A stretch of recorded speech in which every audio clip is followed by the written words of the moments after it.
25 years later, my bully lost the opportunity of a lifetime. Back in high school, there was one guy who seemed to have everything. He was wealthy, handsome, popular, and everyone loved him.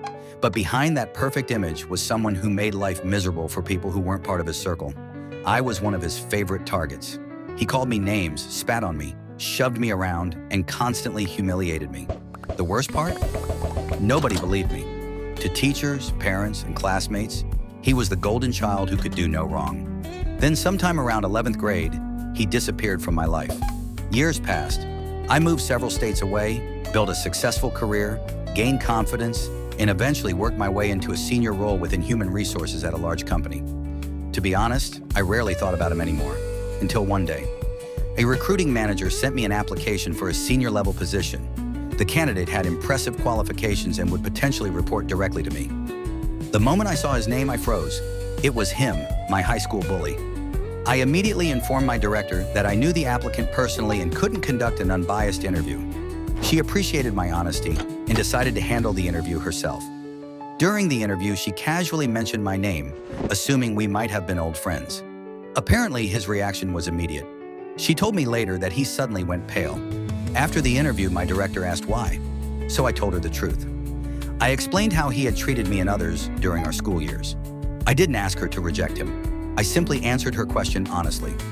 After considering everything, she decided he wasn't the right fit for our team.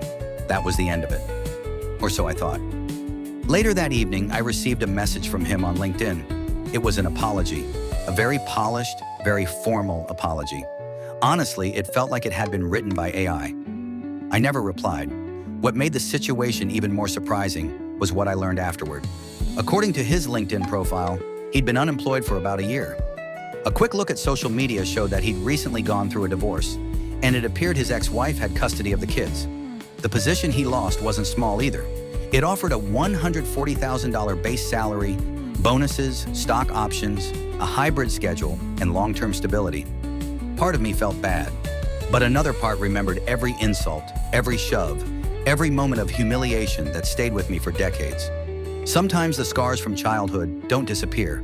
They just fade enough that you forget they're there until something brings them back. Was it revenge? Maybe. Was it karma? Possibly. All I know is that after 25 years, our paths crossed again. And this time, I wasn't the powerless kid. One thing still bothers me though.